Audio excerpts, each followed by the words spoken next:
Cuties, कैसे हैं आप सब लोग। वेलकम बैक टू यू विद्यार्थी। मैं हूं आकांक्षा, आपकी न्यू साइंस टीचर। और भाई क्लास 7 का चैप्टर नंबर 1 हम स्टार्ट कर चुके हैं। पार्ट 1 ऑलरेडी आ चुका है, अब ये है पार्ट 2, यानी कि आधा इंट्रोडक्शन चैप्टर हम देख चुके हैं और अब आधा हम देखने वाले हैं, है ना। तो ये चैप्टर नंबर 1 क्या है, ये आपकी बुक क्यूरियोसिटी का एक छोटा सा ओवरव्यू, एक इंट्रोडक्शन चैप्टर है जिसमें आपको बताया गया है कि पूरी बुक में चैप्टर वाइज चैप्टर आप क्या क्या टॉपिक्स पढ़ने वाले हैं। तो चलिए आइए देखते हैं कि अब आगे आपको एनसीईआरटी ने और क्या क्या यहाँ पर बताया हुआ है। तो भाई ये क्या कह रहे हैं कि अभी तक हमने क्या क्या चीजें देखी थी कि भैया जो मटेरियल्स होते हैं उनकी डिफरेंट डिफरेंट तरीके की प्रॉपर्टीज होती हैं, जिस हिसाब से उनको अलग अलग चीजों में इस्तेमाल किया जाता है और उन प्रॉपर्टीज के बारे में पढ़ के ही हमें पता चलेगा, है ना। डिफरेंट डिफरेंट तरीके के मटीरियल्स जो होते हैं उनके अंदर चेंजेस आते हैं, ठीक है। जो चीजें, जो चेंजेस हम अपने आसपास देख नहीं सकते, ऐसी जो पानी होता है उसके अंदर कुछ हिडन, कुछ छुपे हुए चेंजेस होते हैं जिनको हम अपनी आंखों से देख नहीं सकते। लेकिन ऐसा नहीं है कि वो चेंजेस नहीं होते, वो चेंजेस तो होते हैं। इसी के बारे में तो हम स्टडी करेंगे, इसी के बारे में तो हम देखने आए हैं यहाँ पर, यही तो साइंस है। आप देखो यहाँ क्या, एज वी आर ग्रोइंग, जैसे जैसे हम बढ़ रहे हैं, जैसे जैसे हमारी बॉडी जो है ग्रो हो रही है, वैसे वैसे हमारी बॉडी में भी डिफरेंट डिफरेंट तरीके के चेंजेस आने लग जाते हैं, जो कि मोस्टली आपकी टीनेज या फिर मैं बोलूँ कि मिडिल स्कूल के टाइम पे होता है, जो कि आपकी 6th क्लास से लेकर 10th क्लास तक आपकी बॉडी में बड़े सारे चेंजेस आपको देखने मिलेंगे। क्यों? क्योंकि आपकी बॉडी ग्रो कर रही है, ग्रोइंग एज में है आप लोग, specially around the middle school. वही यहाँ पर लिखा है। अब देखो, not just as humans there are life process. अब ये क्या बोल रहे हैं कि सिर्फ ह्यूमंस में ही नहीं, जितने भी जीव होते हैं जो सांस ले रहे, मतलब जितने भी लिविंग बीइंग्स होते हैं इस धरती पे, चाहे वो प्लांट्स हो या एनिमल्स हो या कुछ भी हो, ऐसे कोई भी ऑर्गेनिज्म हो, ठीक है, सभी की बॉडी में, सभी के अंदर क्या होते हैं, एसेंशियल, जरूरतमंद वाले जो हैं लाइफ प्रोसेस होते ही होते हैं, जैसे कि खाना खाना, ग्रोथ करना या सांस लेना, ब्रीदिंग, ठीक है। अब उसके बाद देखो वही कि खाना खाना, ब्रीथ करना, साथ ही साथ सभी के बॉडी में जो है ब्लड होता है जो सर्कुलेट करता है, जो न्यूट्रिएंट को पूरी बॉडी में जो है प्रोवाइड करता है फूड के थ्रू, एंड सो ऑन। और भी आप डिटेल्स में ये सारी चीजें पढ़ोगे और बड़ा ही आपको मजा आने वाला है इन चीजों को पढ़ते हुए। So but why animals alone, लेकिन एनिमल्स को ही सिर्फ क्यों पढ़ना है, या प्लांट्स को भी तो पढ़ना चाहिए, प्लांट्स को पढ़ना भी जरूरी है। So don't plants also need food to grow, क्या प्लांट्स को जरूरत नहीं है खाने की, ग्रो करने के लिए? तो बिल्कुल जरूरत है, तो वो भी हम पढ़ेंगे, ठीक है। How do they get their food, उन्हें अपना खाना मिलता कैसे, वो बनाते कैसे हैं? भैया फोटोसिंथेसिस का प्रोसेस तो जो है आप सब में से कोई भी ऐसा नहीं होगा जिसको नहीं पता होगा, तो वही हम और डिटेल में पढ़ेंगे, ठीक है। डू दे ऑल्सो ब्रीथ, क्या प्लांट्स भी ब्रीथ करते हैं? तो बिल्कुल करते हैं। कैसे करते हैं ये हम पूरा पढ़ेंगे, प्रोसेस, पूरा जो प्रोसीजर है वो हम रीड आउट करेंगे। ओवर द टाइम, जैसे जैसे समय बीतता जा रहा है, जो लाइफ है बहुत ज्यादा चेंज हो चुकी है आज के जमाने में, अब जिंदगी बहुत ज्यादा बदल चुकी है, आसान हो गई है, इवॉल्व हो गई है, ठीक है। टेक्नोलॉजी और ज्यादा आ गई है, डेवलपमेंट हो गया है यहाँ पर, ठीक है। अब जो अर्थ प्लैनेट है बहुत ज्यादा डेवलप हो गया है, बदल चुका है, it has figured out how to do this in a beautiful and carefully balanced way. अब फाइनली हमें ढूंढना क्या है कि अब इस चीज को, इस बदलाव को ब्यूटीफुल तरीके से और केयरफुली बैलेंस कैसे किया जाए। But what is the time, ठीक है। अब जैसे फॉर एन एग्जांपल, समय क्या है? अब जो समय है, जो टाइम है, पहले के जमाने में टाइम को, भैया घड़ियां वड़ियां तो थी नहीं, तो कैसे लोग पता करते थे कि कितने बज रहे हैं, सुबह हो रही है, दिन हो रही है, शाम हो रही है, तो ठीक है, लेकिन कितने बज रहे हैं? तो लोग क्या करते थे, उनकी जो शैडो होती थी, जो परछाई होती थी, वो उसको अपने पीछे देखते थे। सन बिल्कुल ऊपर है तो शैडो थोड़ी छोटी दिखती थी, शाम तक आते आते शैडो जो है बड़ी होती चली जाती थी, तो इससे उन्हें पता चलता था 12 बज रहे हैं, 1 बज रहे हैं या 5 बज रहे हैं, ठीक है। इस तरीके से टाइम को पहले जो है देखा जाता था। We get prepare to go school in the morning and we are ready to sleep at night, ठीक है। फिर ये स्केड्यूल्स बनाए गए, ये चीजें ढूंढी गई, ठीक है। ये डिस्कवर किया गया कि भाई सुबह सुबह जो है हम ज्यादा फ्रेश मूड में, जो ह्यूमंस होते हैं एकदम फ्रेश होते हैं, तो सुबह सुबह का जो समय है, जो जब रोशनी एकदम बढ़िया पीक पे होती है, तो उस समय हमें बाहर जाना चाहिए, यानी कि बच्चों को जो है स्कूल जाना चाहिए, पढ़ाई लिखाई करने के लिए रेडी हो जाए वो, और रात को सोने के लिए तैयार हो जाए। Have you thought about how we measure time? तो आपने क्या कभी सोचा है कि उस समय या पहले के समय में टाइम को मेजर कैसे करते थे? वैसे तो मैंने बता ही दिया है आपको, इसी तरीके से करते थे, और फिर और भी चीजें आने लग गई, जैसे कि डायरेक्शन कैसे मेजर करते हैं। भाई सेलर्स पहले डायरेक्शन जो है मैग्नेटिक कंपास से, उससे पहले मैग्नेटिक कंपास से भी पहले कैसे मेजर करते थे? तो भैया वहां पर भी वो सन, मून, ये सारे डायरेक्शन, स्टार्स वगैरह ये सब देखते थे, है कि नहीं।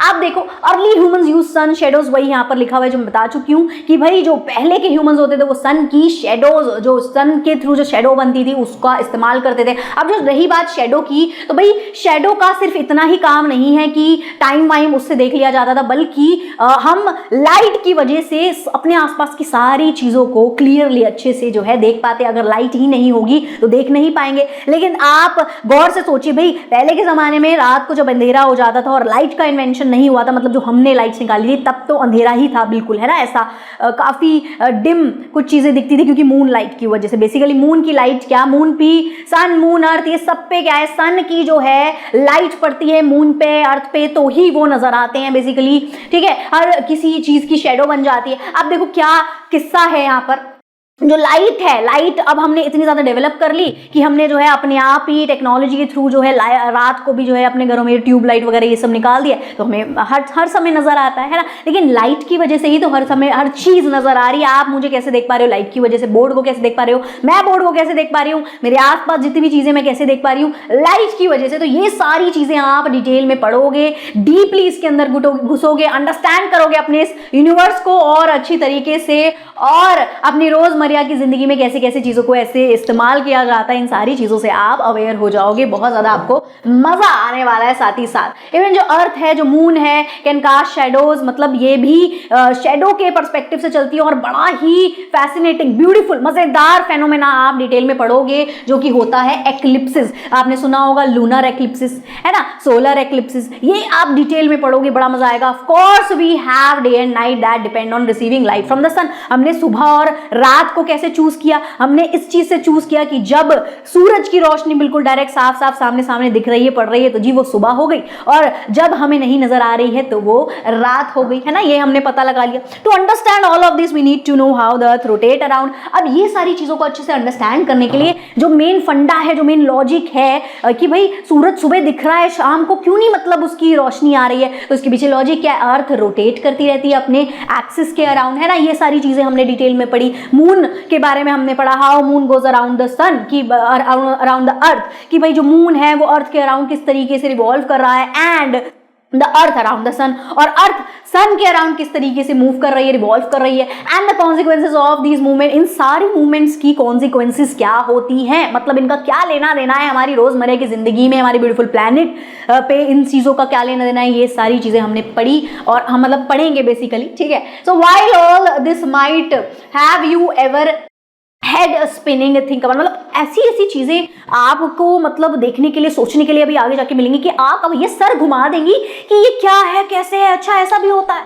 ये तो सोचा ही नहीं था, है ना। और हो सकता है कि आपके दिमाग में कुछ नए नए तरीके के सवाल भी उत्पन्न हो जाए, डेवलप हो जाए। So isn't it amazing that we humans can wonder about the wonderful world. मतलब सिर्फ ये ह्यूमंस, हम सबको ही ये सुपरमैन वाली भैया शक्ति दी गई है, ये जादूगर हमें ही बनाया गया है कि ये सारी चीजों को नोटिस भी हम ही कर सकते हैं, डिस्कवरीज भी हम ही कर सकते हैं, देख भी हम ही सकते हैं। मतलब ये सारा चेंज लाया किसने, ह्यूमंस ने ही तो लाया।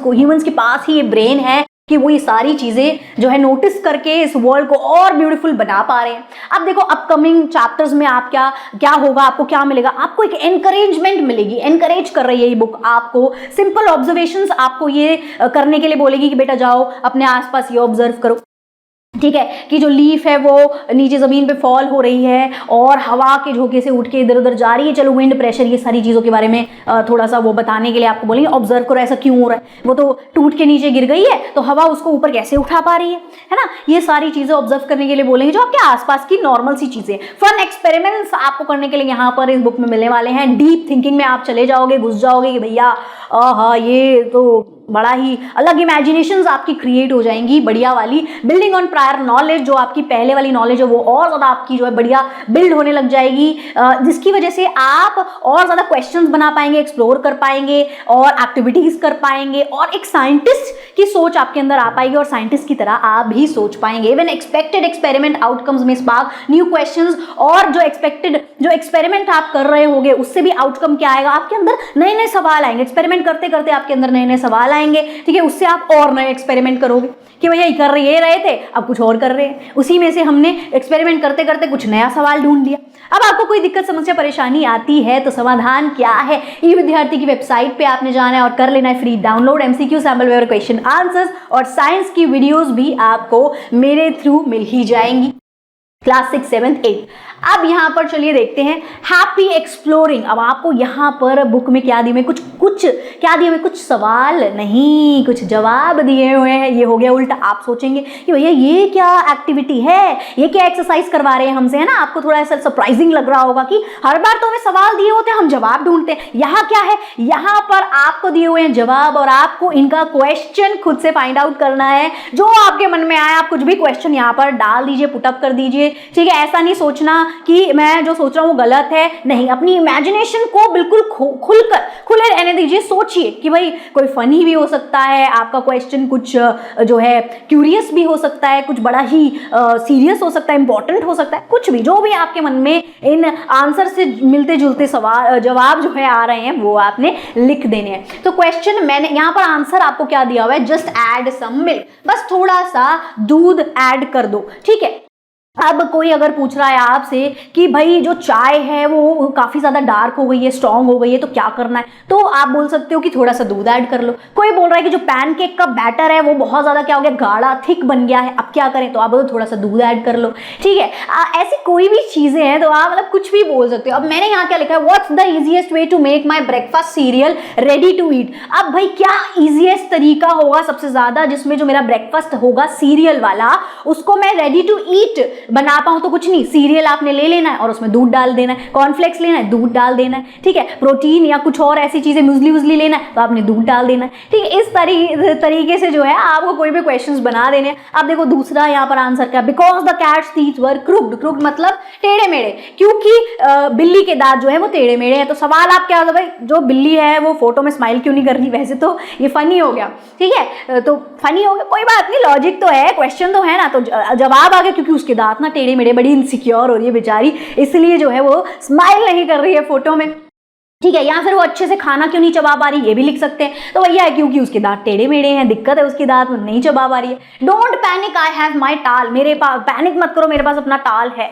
ठीक है। अब जैसे मान लो कि इसमें क्या है कि सारे बच्चे जो है गीले हो गए हैं लोग, oh no we all are wet, what should we do now, हम लोग तो गीले हो गए, अब हम क्या करें। तो किसी एक ने जवाब दे दिया, पैनिक मत करो, मेरे पास मेरा टॉवल है, ठीक है। और कुछ भी इससे रिलेटेड आप खुद ढूंढ सकते हैं। यहाँ 42 लिखा हुआ था आंसर में, तो 42 क्या होगा, किसी की उम्र हो सकती है, तो मैंने तो लिख दिया कि व्हाट्स योर डैड्स एज, तो भाई 42। इस तरीके से आप खुद से कुछ भी सवाल ऐसे डिस्कवर कर सकते हैं और खुद इसको फिलअप करें, मजे करें, ठीक है। चैप्टर 1 में तो कुछ ऐसा है नहीं, आपको कुछ ज्यादा सवाल के जवाब वगैरह यहाँ तो देने नहीं है। चैप्टर 2 से मेन आपकी साइंस और पढ़ाई होगी क्लास 7 की। सो भाई तब तक के लिए बाय बाय, फिर मिलेंगे अगली वीडियो में अगले चैप्टर के साथ।